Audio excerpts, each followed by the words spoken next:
Hello, my wonderful friends. It's me, your favorite space uncle. I know.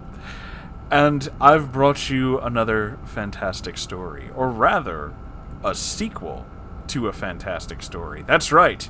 It's part 2. Part 2 of my journey to reform a neckbeard. Emptying the nest. This is from our friend, Reddit user, a random teacher. So, here we go.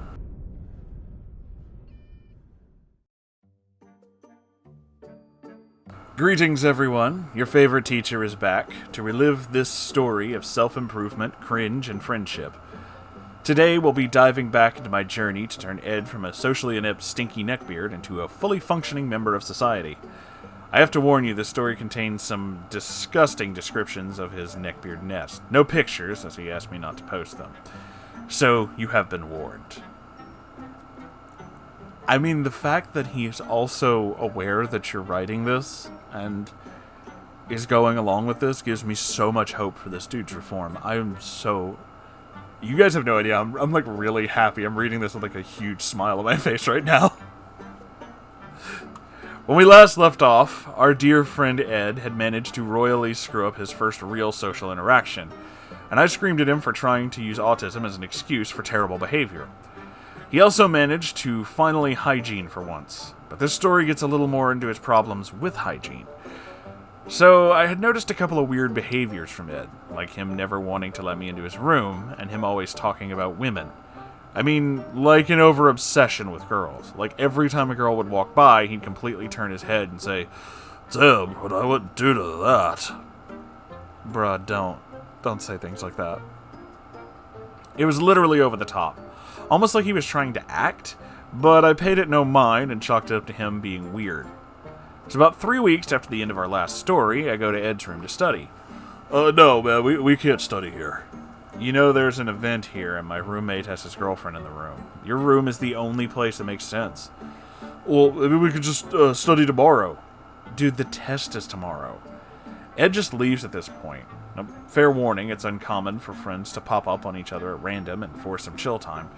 This is just me being good friends because I thought he could use some cheering up. So, I was coming from a point of goodwill.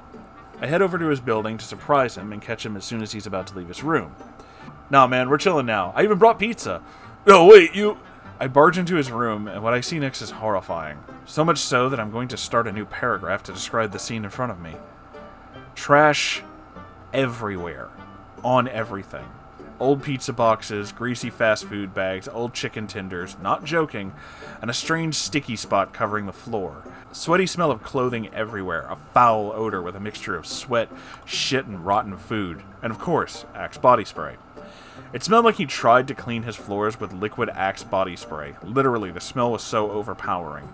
The desk was crammed with books and paper and hentai manga. Not anything alarming, no lolly or anything like that, but still hentai on the counter and a bottle of lotion on the desk. And we can't forget the garbage bags. They were lined up at the front door with shit he was just too lazy to take to the dumpster. This combined with the smell made me sick. I thought I was gonna vomit. I ran into the bathroom to Ed saying, "Wait, don't!" And I should have listened. His toilet was covered in shit stains from the bowl to the seat.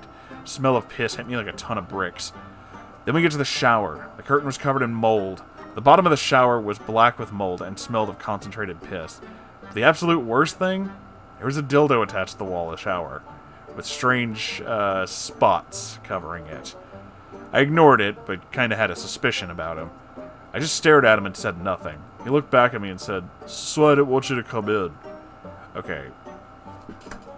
I'm gonna pause before we continue and give my own little 2 cents here.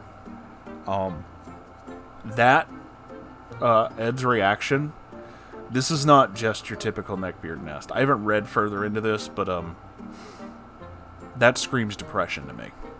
That screams like this is not just his neckbeard behavior, but also a lot of this was weighing on him. Neckbeards who are just generally gross and don't care really don't care about people going into their rooms, seeing the nest, things like that. But the fact that he was so defensive about it and didn't want anybody to see it, that's just depression. Because when you're really that upset and you don't clean enough and everything looks really rough, you get to the point where you just don't want people to see it, and you're embarrassed when they do. So, yeah, I really feel bad for this guy right now. Dude, how can you live like this? At this point, Ed's beginning to cry. I don't know. Yeah, I kind of feel that. So, let's stop living like this and do something about it. But I don't know where to start. Look, I'll help as much as I can. We then lock the room and head to the closest Walmart. He spends about $70 on cleaning supplies, new shower curtain, laundry soap. While we're out, I take him to the Bath & Body Works and get him some good body wash, cologne, real body spray. On this day, he threw out all the acts. When we get back, it takes us at least 5 hours to clean the room in its entirety. We scrub every inch of that bitch top to bottom. Replace the shower curtains, wash all of his clothes. He obviously did not know the ins and outs of serious cleaning. Mom taught me well, and I taught him all I know. We had to throw out at least 10 bags worth of shit from the room, including his old sheets, but at the end of it, he had a clean room that looked good, smelled good, made him feel good. He turned to me with tears in his eyes and thanked me. I'm the first person who can tell you that cleaning your own place, doing that kind of stuff, does wonders for your mental health. That was when early in this channel, I was dealing with a lot of stuff, but when I moved into where I am now and actually went through just cleaning and fixing everything, I feel a million times better. So I can tell you, if he was this into doing it and wanted to get it done, this was catharsis. This was wonderful for him. And I'm so fucking proud right now. That is amazing, dude. Thank you so much, man. I don't know what I could have done without you. How does it feel? Better than ever. He gives me this giant hug and buys us dinner for the night.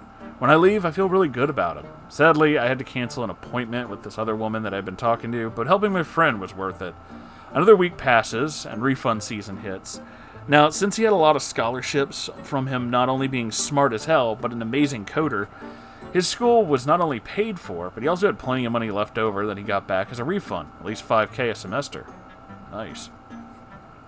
So I see him walking with one of the hottest girls on campus, and I think to myself, something ain't right here. Not throwing any shade on him, because I knew he's a good guy, but this girl had a reputation around campus. When he sees me, he's all excited and introduces me to his new girlfriend. We shall call her Shay. Hey bro, this is Shay. She's my girlfriend. Dude, seriously? That's pretty cool. I hope you guys are happy. Shay with a fake smile says, yeah, he's definitely something. I knew at this point what's happening, but let's leave it alone due to me not wanting to upset him. Plus, he wouldn't believe me. So as the next 2 weeks go by, he drops a sum total of $1,500 on this girl. Oh my god.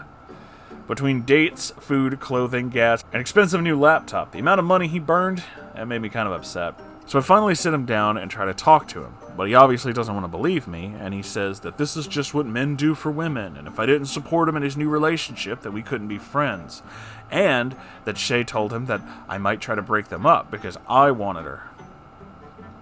Oh, she sounds nice. So, I just gave him a little piece of advice. Tell him next time they're about to hang out, ask if they can do something that doesn't cost anything.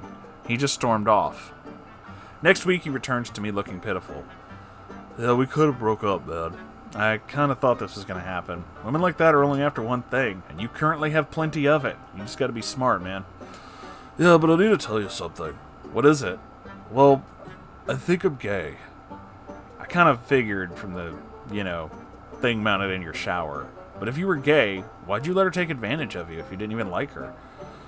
Well, as long as it wasn't with a guy, I'm not being gay, so it's not a sin. Oh, honey. Oh, honey.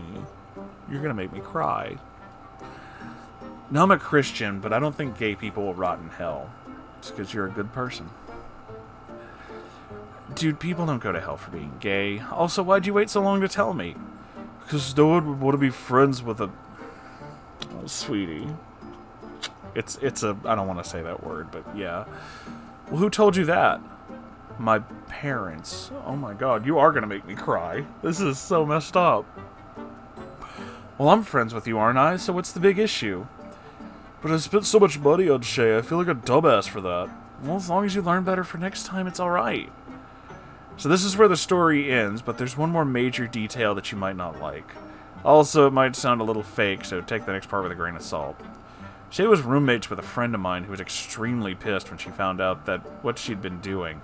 So we devised a plan to get her a new laptop, which she barely used, so it would show up missing. She found out what happened and tried to report her roommate for stealing her laptop, but since Ed still had the receipt for the laptop, we were able to say that it was his. He was just letting her use it. She had returned it, so we had the roommate get it back. Campus police sided with us, and even got her to sign an account of the laptop. Ed factory reset the laptop, kept it for himself. At least he managed to get a big hunk of the value that he burned off of her back. Yeah, I'm aware that this is probably questionably legal, but seeing as she took advantage of an autistic neckbeard and reform, I don't care. Also, this is where our story comes to an end. Join me next time we address his diet and exercise. Until then, dear readers.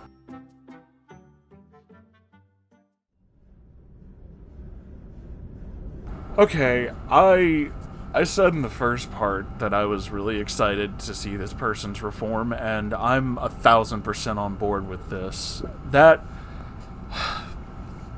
whole part about him being so scared to come out. Oh, Ed, I don't know if you're ever going to hear this. I don't know if either one of you are ever going to listen to my goofy-ass channel, but I just want to tell you that I think that everything you guys are doing, all the reforming, all the work you're both doing together, that's fantastic.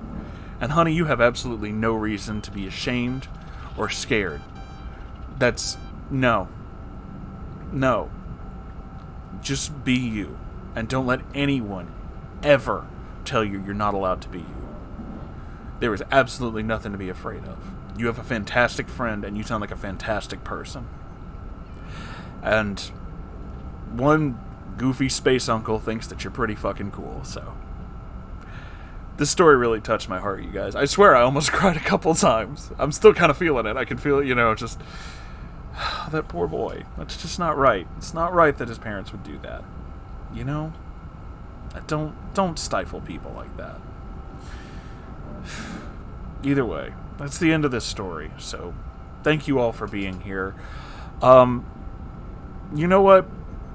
The YouTube stuff, the outro, with all that, and the links and all that, check all that, but also, do me a favor, I don't usually do this kind of stuff, but do me a favor, if you listen to this, if you're not the kind of person who comments, if you're just passing by, even if you're not even subscribed, leave a comment and tell Ed that he's loved. He deserves that. I don't know if he'll ever see it, but I hope he knows he's loved, and I want us to kind of show that. I know you guys will do the best. You're all wonderful people. I love you all so very, very much, and never forget that you are loved and cared for. I'll see you guys in the next episode. Goodbye, everybody.